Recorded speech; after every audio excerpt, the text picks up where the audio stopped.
Hey everybody, and welcome back to another video here at Whiteboard Medicine. We appreciate you checking it out. Today we're going to be diving into cardiac arrest, specifically the basics behind cardiac arrest. We're going to be talking about the incidence of cardiac arrest, or how often it happens and to who. We'll talk about the differences between in-hospital cardiac arrest and out-of-hospital cardiac arrest. We'll dive into the pathophysiology, organ injury, why those things happen, rhythm analysis, shockable, non-shockable rhythms, different causes, the H's and T's, what we can do about them, some high-level overview of management tactics, things that actually improve outcomes, and then we'll lastly finish with prognosis for those patients who unfortunately sustained cardiac arrest. So this will kind of be an introduction to the topic, some foundational discussion, as well as kind of the real bread and butter things revolving around cardiac arrest. For those new to the channel, this is channel Whiteboard Medicine. We are our medical education and medical news channel. This is our homepage here. If you do not subscribe, we'd love for you to subscribe, hit the bell button, join the community.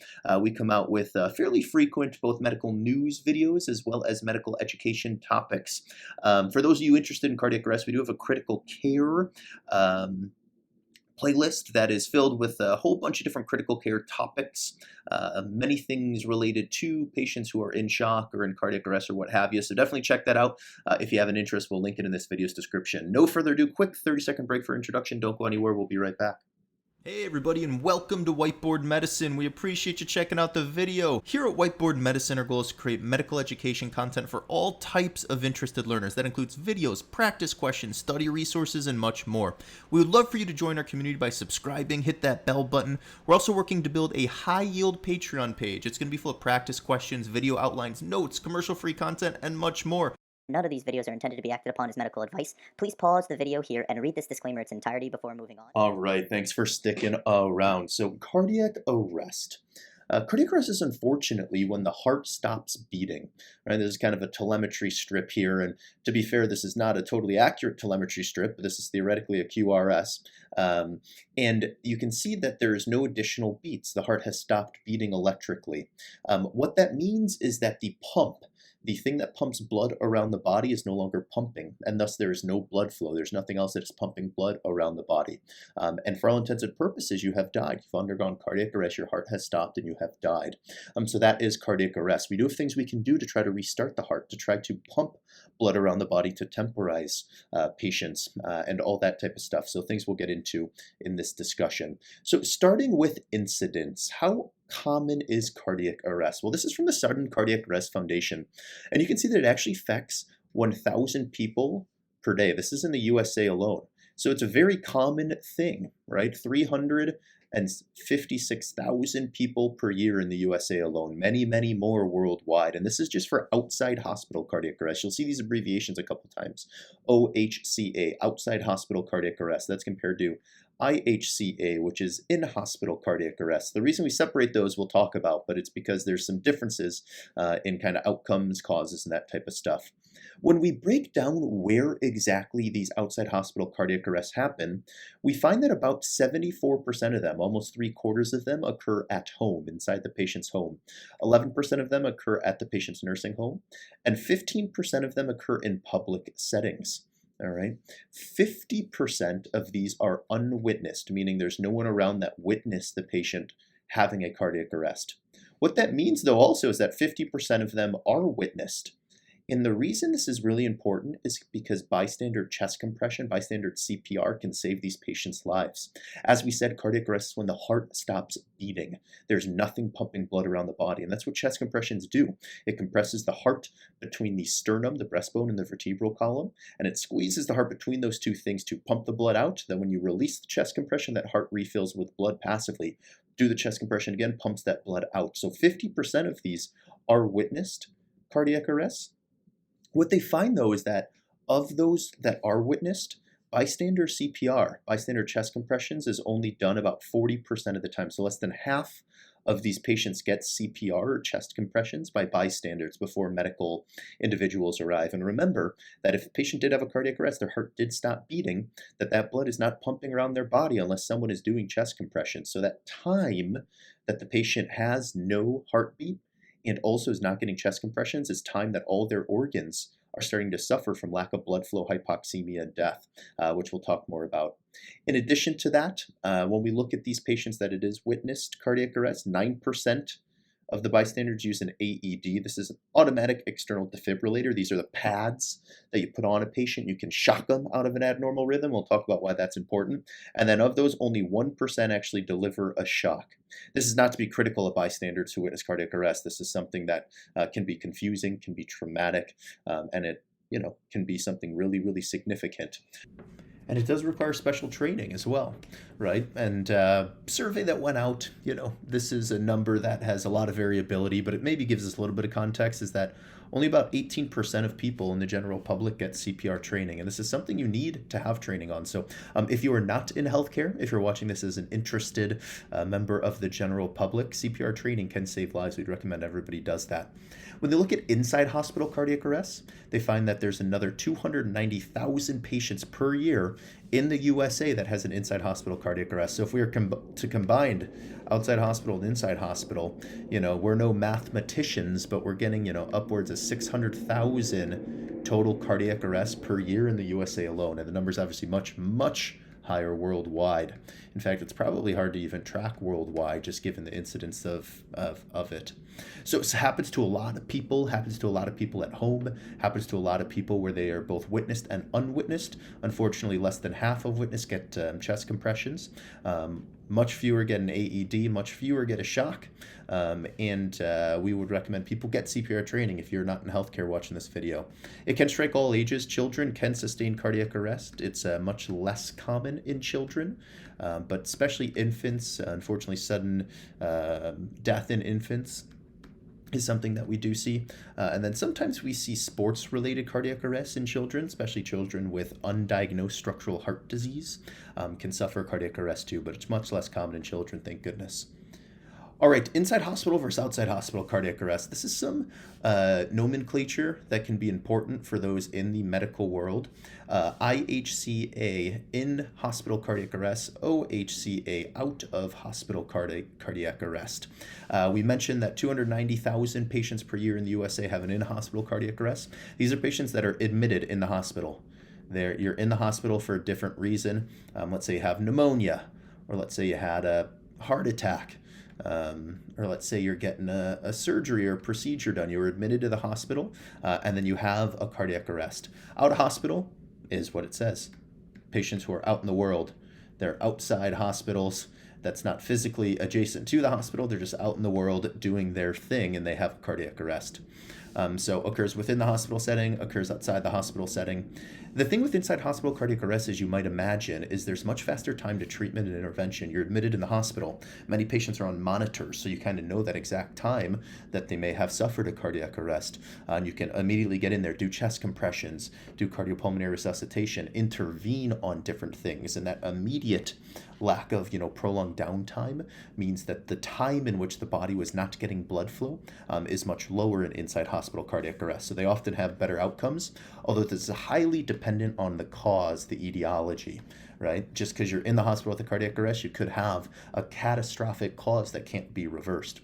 Whereas outside hospital cardiac arrest, as we mentioned, you're just dependent on bystander care initially. You're dependent on someone to call 911. You're dependent on someone to do chest compressions until emergency medical services get there.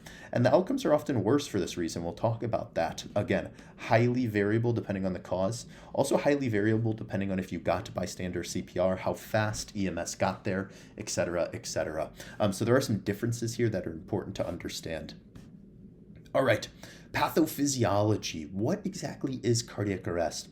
Well, it is obvious. It might sound obvious, and what happens is somewhat obvious, but why it happens, how to fix it, and what complications it can cause is much more complex. So cardiac arrest is, as we mentioned, it is literally that the heart has stopped beating, okay? Your heart is a pump. If there's no pump, there's no blood flow. So in cardiac arrest, you have your heart, right, at the center of everything. And you have all these blood vessels that come out of your heart and go to all your organs. And the heart squeezes. Every time your heart beats, it's squeezing. And that squeezing is shooting blood out of the heart into the blood vessels to then go and flow and perfuse oxygen to all these organs. But if the heart stops beating, if you sustain cardiac arrest and that heart stops beating, this pump stops. There's nothing pumping blood to any of these organs. Organs need blood flow to survive, right? They need oxygen from the blood flow. They need a lot of the different kind of metabolites and markers from the blood flow. And the blood flow also helps those organs clear different metabolites or kind of toxic components from the organ itself. So without these things, the organs start to die.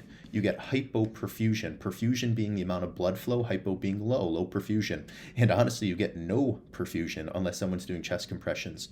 This then damages those organs, right? You get tissue hypoxia or organ hypoxia, low oxygen levels to the tissues themselves. And as such, the longer you go with lack of blood flow to these organs, the worsening the injury can get, right? You can get anoxic brain injury, which is where the brain tissue dies because of anoxia or lack of oxygen, right? You can actually get myocardial cell death. Myocardium are the muscle cells of the heart, so myocardial cell death. This here's a stomach. You can get ischemia of the intestines called ischemic colitis. Kidneys here, you certainly can get renal failure, right, where those kidneys stop working and you might need dialysis, all because the kidneys aren't getting blood flow, right? You can get mesenteric ischemia, which is another way to say ischemia or lack of oxygen to the gut, and those gut cells start to die.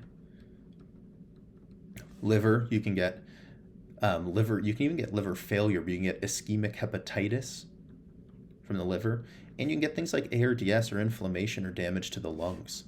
So all these things are from lack of blood flow. You see the word ischemia a lot, and that's what that means, lack of blood flow to that area. And the longer these organs go with lack of blood flow, aka the longer they go with the heart not beating or not getting chest compressions, the worsening the damage is. All of them will get damaged to a degree. It just depends on if they have enough innate function left over to recover. And sometimes they do, sometimes they don't. You can go into florid multi-organ failure and die, even if the heart gets restarted, right? If you're able to get the heart restarted, it's called a ROSC, we call it, which is return of spontaneous circulation. ROSC, return of spontaneous circulation. And even if you get ROSC, you can still end up dying from multi-organ failure. Chest compressions are the only thing that will pump blood around the body once you're in cardiac arrest. As we said, the heart is literally pinned between the breastbone, we're going to draw a bad drawing of a heart, and then the vertebral column. And what you were doing is you were literally pressing down on that breastbone to try to compress the heart between the breastbone and the vertebral column, the sternum, the vertebral column, right? And then that'll pump blood out as you squeeze the heart, then you let go, and that heart will refill with blood passively as it relaxes. Then you press down again, over and over again. So you usually can't get nearly enough cardiac output, nearly enough blood pumping around the body with chest compressions, but it's certainly better than nothing. All right, rhythm analysis. This is another kind of foundational topic. So if you're in cardiac arrest, the heart is not beating, right? The heart is not squeezing, you have died. And these patients get hooked up to telemetry monitoring, right? Because you want to know what rhythm it is, because the management of different rhythms there's a difference in the management of different rhythms, and we divide it into shockable versus non-shockable. Shockable means that you can defibrillate or electrocute the heart to try to get it to pop back into a normal rhythm, and that's ventricular fibrillation or ventricular tachycardia. Ventricular fibrillation is when the ventricles are just shooting off electrical signals. The heart, if we draw a bad drawing of a heart, this is kind of here, you have your right ventricle, left ventricle, right atrium, left atrium. Typically, you have your SA node here, you have your AV node down here, and typically the electrical signals go from the SA node through the atria and cause the atria to contract, right? Because those atria are then going to pump blood down into the ventricles when they contract, and then that electrical signal goes to, we'll just make the electrical signal this color, the AV node. The AV node then transmits the signal to the ventricles and causes the ventricles to contract to then pump blood out to the rest of the body. In ventricular fibrillation, you're just getting electrical signals from these ventricles. You're not getting the organized progression from the SA node through the atria into the AV node. All right, in ventricular tachycardia, again, you're getting signals from the ventricle, and this is pulseless. You can have a pulse sometimes with ventricular tachycardia. This is specifically pulseless. And what this would look like on telemetry monitoring, we'll try to do our best. So ventricular fibrillation is just kind of this non-specific rhythm that kind of has humps going around. Usually an organized rhythm would look like this. All right. We'll go P wave into QRS into T wave. It's a little more drawn out here, but that's a normal beat. Ventricular tachycardia can just be these wide or narrow, complex. They can be polymorphic or symmetric. And it's just the beats coming from the ventricles. Asystole is a flat line. There's no electrical activity of the heart. And pulseless electrical activity, PEA, means you have an organized rhythm, but there's no actual perfusing heartbeat. So it's kind of like a fake pulseless, so you don't have a pulse even though you have normal electrical activity.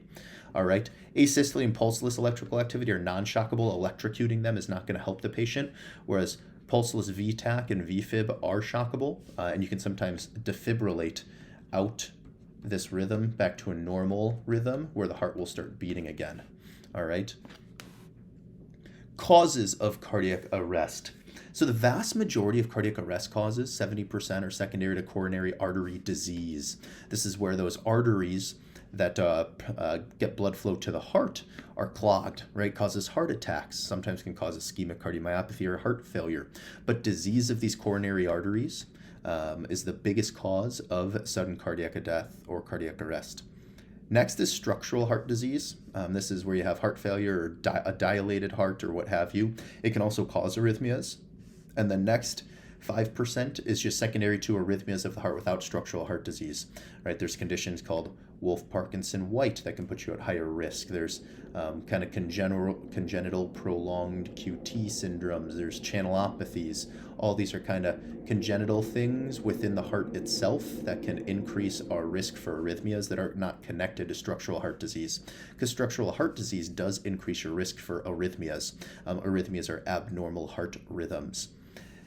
If it's not from the heart, there's 10 to 15% of cardiac arrests are non-cardiac causes. This is where we use something called the H's and T's, right? You can see here, there's 6 H's and 6 T's. And when you're in a cardiac arrest, sometimes saying these out loud is even helpful when you're going through possible reversible causes. And we'll go over these in more detail in another lecture, kind of a more advanced lecture on cardiac arrest. This is just the basics. But we did want to point it out. And the H's and T's are hypovolemia, dehydration, low volume status. The way to remedy that, give them fluids. Hypoxemia or low oxygen. Let's say your pneumonia was so bad that you weren't able to get enough oxygen in your body. Your oxygen levels were low. That can cause you to go into cardiac arrest. Put them on a ventilator. Give them oxygen. Hypoglycemia or low blood sugar. If it gets so bad, your brain and heart and your other organs need glucose to create energy. If you don't have enough glucose, all these things can end up having damage and going into cardiac arrest. Hydrogen ion access is essentially acidemia. If you're super acidemic, you can go into cardiac arrest. Sorry, for hypoxemia, give them oxygen on ventilator. Hyperglycemia, give them glucose through the IV, dextrose D50. If you have a suspicion for acidemia, some people suggest bicarbonate. This is no longer highly recommended, and we'll talk about it more in a future lecture. Hypothermia or low temperature. If you get so hypothermic, your heart can't conduct electricity and you can die. And then hypo or hyperkalemia, low or high potassium levels in the blood. The T's are trauma, so if you get shot in the heart, you can die. Toxins, if you overdose on something, it can cause your heart to stop. Tension, pneumothorax, PTX, pneumothorax, is where you have a popped lung, your thoracic cavity fills with air, compresses structures, and you can die. Cardiac tamponade, your heart sits in a pericardium. Your heart sits in a sac called the pericardium. And if that sac fills with blood or other fluid, it can actually compress the heart and cause you to die. Thrombosis of the pulmonary arteries. This is pulmonary embolism. There's a big blood clot in the lungs. And then coronary thrombosis is similar to these. So if you have, again, disease in the coronary blood vessels, the blood vessels that supply blood to the heart. So H's and T's are important to think about and often say out loud when you're in a cardiac arrest to try to make sure you're addressing all the possible reversible causes. Management. So this will be another separate video too. This is just going to be an introduction on 2 things that actually improve outcomes. Basic life and advanced cardiac life support. So basic life support, advanced cardiac life support. These are 2 algorithms by the American Heart Association that have a lot of kind of the introductory management things. Definitely look those up. Those give you some of the algorithms. The 2 things that can improve outcomes are high quality chest compressions and early defibrillation for shockable rhythms. Remember, if we go upwards, shockable rhythms, Vfib, Vtach. But to start with high quality chest compressions, high quality chest compressions are chest compressions that are effective, the appropriate depth, the appropriate rate, appropriate positioning. People recommend 100 to 120 compressions per minute. There's some songs that individuals suggest as a way to keep up beat. Who Let the Dogs Out's one of them that you'll hear kind of quoted every time you kind of get that beat in the song is when you do chest compression. So 100 to 120 per minute. About 2 inches deep with full recoil. Remember, you're compressing that heart between the sternum and the vertebral columns. You have to let that fully up so the heart can refill with blood before you push back down. You want your positioning over the inferior sternum or inferior breastbone. In this example, they're a little too far to the patient's left. You should kind of be right here on the inferior sternum or breastbone. And you can see here they're doing a good job. You want your arms locked. Let's get a different color. You want your arms locked. You want to have kind of your body up over the patient, 2 hands, and you want to be using your full body to push down with those arms locked because you really got to get a decent amount of force. All right, high quality chest compressions and then early defibrillation for shockable rhythms. If you are a bystander not in the medical world, this is where you can find an AED, an automated external defibrillator. And what it will do is it will just tell you. You put the pads on and it'll analyze the rhythm. And if it is a shockable rhythm, it will tell you. And then you can hit the button to shock. And you should do this. This can save lives. Okay? You should do this. If you're in the medical world, you have a lot more help and kind of a lot more background in this, but defibrillating these patients early and trying to restore them to a native beat, a native rhythm, can obviously improve outcomes. So there's a ton more with management, and we'll come up with, again, a separate lecture kind of on advanced cardiac arrest management. Last is prognosis. This will be quick. The thing we want to demonstrate here is, unfortunately, prognosis is still really bad. So survival to hospital discharge. So if you came in with a cardiac arrest, how many patients survive to hospital discharge? There is a ton of variability here, depending on the cause of the cardiac arrest, right? Depending on downtime, so how long you were down before you got to the hospital, depending if you got bystander CPR, depending on your age, your comorbidities, etc., etc. So tons of variability here.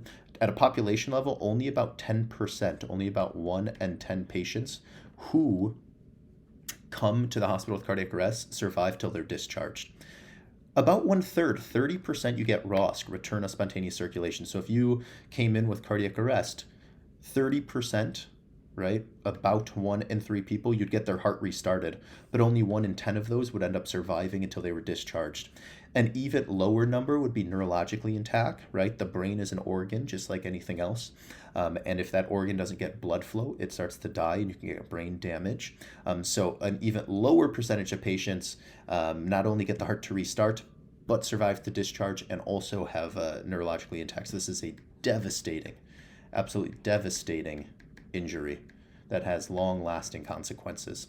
If your heart stops within the hospital and inside hospital cardiac arrest, outcomes are a little better. About 20% or 1 in 5 will survive to hospital discharge, and this one is even more variable. It's even more highly dependent on the cause and kind of what's been going on. So prognosis are really tough, right? This is a devastating, catastrophic injury. I mean, for all intents and purposes, you went cardiac arrest, you died, your heart stopped. And even if we're able to get it restarted, still many of those patients end up with multi-organ failure, lots of chronic disease, possible neurologic impairment. All right, hopefully that was helpful, informative, interesting. It was kind of the introduction to cardiac arrest. For those of you in healthcare, we're going to do a deeper dive on a lot of the more advanced therapies for cardiac arrest, right? True treatment algorithms, ECMO, eCPR, all this kind of stuff. So definitely subscribe, stick around, stay tuned for that type of stuff. In any case, stay well, keep learning. We'll see you next time.